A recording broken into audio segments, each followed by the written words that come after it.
안녕하세요. 오늘은 저희 집에 있는 식물들을 한번 소개해 보려고 하는데요. 제가 여전히 많이 받는 질문 중에 하나가 이 식물 관련된 질문인데 이참에 집에 있는 식물들 소개도 하면서 제가 드릴 수 있는 정보를 한번 공유해 볼까 합니다. 일단 저희 집에 이렇게 들어오면 이 선반에 식물이 2개가 있고요. 그 다음에 창가 쪽에 식물이 가장 많이 배치가 되어 있고 작은 창 쪽에도 행잉 플랜트 하나를 걸어놨습니다. 그리고 화장실에도 식물이 있는데 그거는 맨 마지막에 보여드릴게요. 제일 먼저 가까이에 있는 식물부터 시작을 하자면 이 친구는 이름이 스킨답서스고요. 무늬 스킨답서스라고도 하는 것 같아요. 한 2년 전쯤에 단돈 5,000원을 주고 당근으로 데려왔습니다.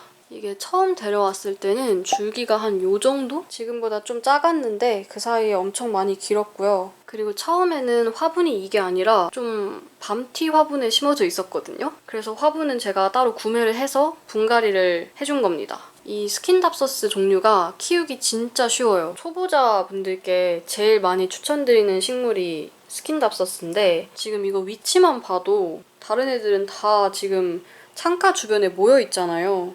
근데 얘만 지금 해도 안 들고 바람도 안 통하는 자리에 엄청 오랫동안 놔뒀는데도 그냥 멀쩡해요. 물도 맨날 까먹고 한 달에 한 번 줄 때도 있거든요.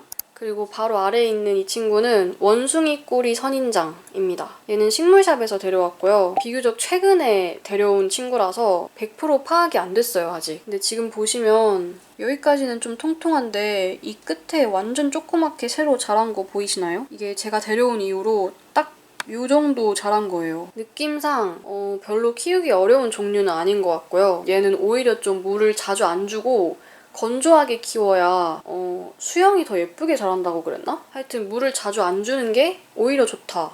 이런 식으로 말씀하셨던 것 같고요. 그리고 많은 분들이 이 원숭이 꼬리 선인장을 행잉식물로도 키우시는데 개인적으로 저도 얘는 행잉으로 키우는 게 더 예쁜 것 같다고 생각합니다. 물론 저는 이렇게 화분에 심었지만 이제 선반을 지나쳐서 창가 쪽으로 가보면 여기서부터 해볼까? 이게 저희 집에서 제일 큰 식물 홍콩야자입니다. 얘가 보기보다 훨씬 무거워요. 그래서 물 주기가 너무 힘든데 그치만 제가 진짜 좋아하는 식물입니다. 일단 이름부터가 홍콩야자잖아요. 그래서 뭔가 이국적인 느낌? 집안에 이런 이국적인 분위기를 내주는 그런 친구고요. 저는 오늘의 집에서 구매를 했습니다. 생각보다 오늘의 집에 식물이 많아요. 지금 저희 집에만 해도 한 3, 4개? 4개 정도는 오늘의 집에서 구매한 식물들, 아무튼 제법 괜찮은 식물들이 많이 올라와 있답니다.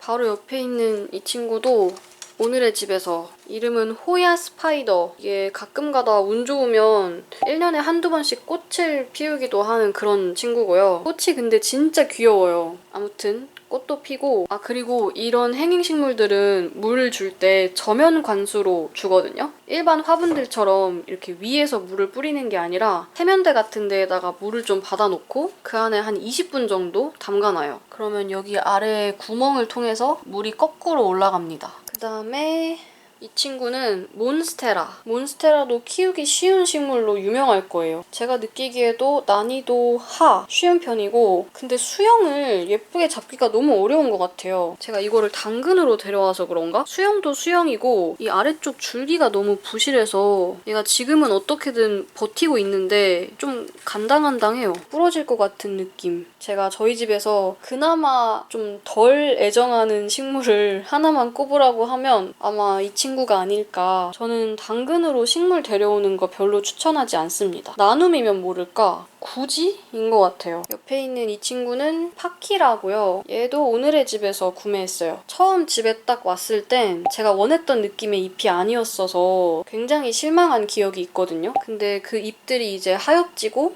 새로운 잎이 막 자라는데 그때부터는 제가 원하던 생김새로 잘 자라더라고요. 그래서 지금은 아주 마음에 듭니다. 근데 이 친구는 제 기준에선 조금 키우기 까다로운 것 같아요. 막 엄청 어렵진 않은데 몬스테라나 아까 스킨답서스에 비하면 조금 어렵다. 그래도 지금 보시는 것처럼 새로운 줄기와 잎이 또 생겨나고 있습니다. 너무 귀엽죠?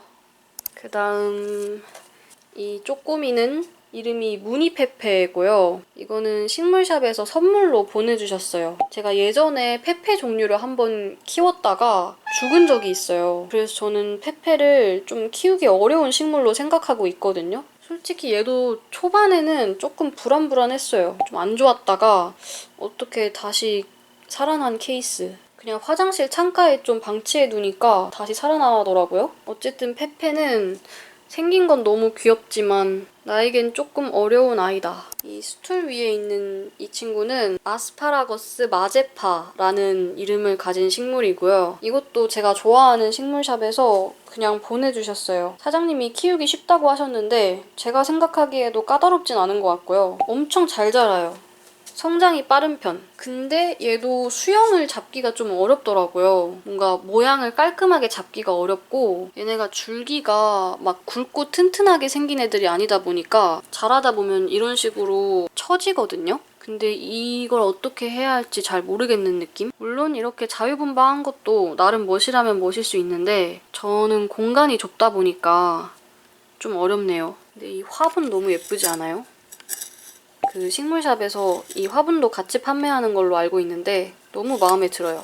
이 친구는 드라세나 송 오브 인디아. 아마 저희 집에서 제가 제일 오래 키운 식물일 거예요. 이사하고 얼마 안 돼서 구매를 했거든요. 그래서 지금 키운 지 2년이 조금 넘었어요. 제가 굉장히 애정하는 식물 중 하나입니다. 저희 집에서 청량함을 담당하고 있고요. 이것도 살짝 이국적인 느낌이 나서 그래서 더 제 취향이에요. 그리고 얘도 홍콩 야자처럼 엄청 크게 대형 식물로도 많이들 키우시거든요. 그래서 공간만 넓으면 저도 대품으로 키워도 좋을 것 같은 그런 식물입니다. 엄청 멋있어요. 그리고 이 친구는 형광 스킨답서스인데요. 처음에 보여드린 이 스킨답서스보다 확실히 색이 더 밝고 청량한 느낌. 이것도 요 몬스테라랑 같이 당근으로 데려왔는데 처음에 상태가 별로 안 좋았어요. 벌레가 나와가지고 이것만 따로 그 식물용 살충제 사다가 엄청 뿌리고 발코니에 격리시켜놨던 적이 있거든요. 그래도 다행인 건 스킨답서스 자체가 워낙 순하고 뭐랄까 잘 안 죽어요. 생명력이 질긴 편이라 그래서 다행히 몇 개월 뒤에 다시 살아났고요. 그 뒤로 엄청 많이 자라서 이렇게나 길어졌어요. 근데 다른 식물들에 비해 물 주기가 조금 짧은 편이에요. 물을 좀 유독 자주 줘야 되는? 그리고 이 위에 있는 식물은 필로덴드론 미칸이고요. 얘도 아까 원숭이꼬리 선인장 데려온 식물 가게에서 같이 구매했어요. 근데 이것도 할 말이 많은 게 얘가 원래 잎이 다 붉은색이었거든요? 거의 단풍 느낌이었어요. 근데 저는 그 느낌이 마음에 들어서 구매를 했던 건데 저희 집에 오고 나서 새로 자라는 잎들이 죄다 녹색이에요. 물론 녹색도 예쁘긴 한데 조금 아쉽다? 이게 햇빛을 많이 받을수록 붉은 잎이 난다고 들었거든요. 그래서 지금 햇빛 제일 잘 드는 위치에 걸어둔 건데 아무튼 그래도 저희 집에 오고 나서 너무 잘 자라고 있어서 거의 땅바닥까지 닿을 기세로 자라고 있어요. 이 친구는 박쥐란이고요. 요 송 오브 인디아랑 같은 식물샵 출신이고 제 기준 저희 집에 있는 식물들 중에서는 키우기 제일 어려운 식물인 것 같아요. 사실 데려온 지 꽤 됐거든요, 얘도. 근데 아직까지도 감이 안 잡혀요. 이게 물 주는 타이밍을 맞추는 게 좀 어려운 것 같고요. 지금 얘 상태가 어떤지도 파악이 잘 안 돼요. 근데 어쨌든 이것도 잎이나 이런 게 좀 독특하고 매력 있잖아요. 만져보면 촉감도 되게 특이하거든요. 제발 안 죽었으면 좋겠어요. 자, 이제 이쪽 창가 식물들 다 만나봤고 여기에는 네펜데스를 걸어놨어요. 네펜데스는 제가 최근에 올린 브이로그에서도 근황을 알려드리긴 했어가지고 그냥 짧게 소개하자면 얘도 식물샵에서 구매를 했고요. 이 친구의 특징은 벌레를 잡는 주머니가 있어요. 이렇게 생긴 주머니가 있는 식충 식물입니다. 물을 좋아하고 습도가 높은 환경을 좋아한다고 하더라고요. 그래서 습도가 충분히 높지 않으면 이 주머니도 잘 안 생겨요. 그런 특징이 있는 친구고요. 마지막으로 화장실에 식물이 2개 있어요. 지금 여기 걸려있는 친구는 립살리스 테리스라고 합니다. 얘도 오늘의 집에서 구매했고 약간 생긴 게 아까 그 호야 스파이더랑 비슷해요. 근데 자세히 보면 얘가 잎이 더 통통한 느낌? 제가 화장실에 두고 평소에 신경을 잘 안 써주거든요. 그래서 그런지 성장을 안 해요. 처음 집에 왔을 때랑 거의 변한 게 없고 그냥 그때 그 모습 그대로입니다. 저는 좀 길쭉하게 늘어지듯이 자랐으면 좋겠는데 모르겠어요. 왜 안 자라지? 이게 진짜 마지막 식물. 얘는 산초입니다. 얘도 아까 원숭이 꼬리랑 필로덴드론 미칸 살 때 같이 구매한 식물이고요. 그래서 이것도 좀 최근에 데려온 거다 보니까 원숭이 꼬리랑 마찬가지로 파악이 아직 덜 됐어요. 그때 식물샵 사장님은 이게 키우기 제일 쉬울 거라고 말씀하셨거든요. 다른 식물들에 비해 햇빛을 비교적 덜 봐도 괜찮은 그런 식물이라고 하더라고요. 그래서 광량이 많지 않은 공간에 두고 키워도 괜찮다. 근데 지금 얘를 화장실에 둔 이유는 엊그제 물을 줘가지고 통풍 잘 되라고 이렇게 화장실 창가에 올려놨고요. 아무튼 이렇게 해서 저희 집 식물 투어를 한번 해봤고요. 뭐 댓글로 더 궁금하신 거 있으시면 물어봐 주세요. 제가 아는 선에서 열심히 답변 드리겠습니다. 그럼 저는 이만 가볼게요. 안녕.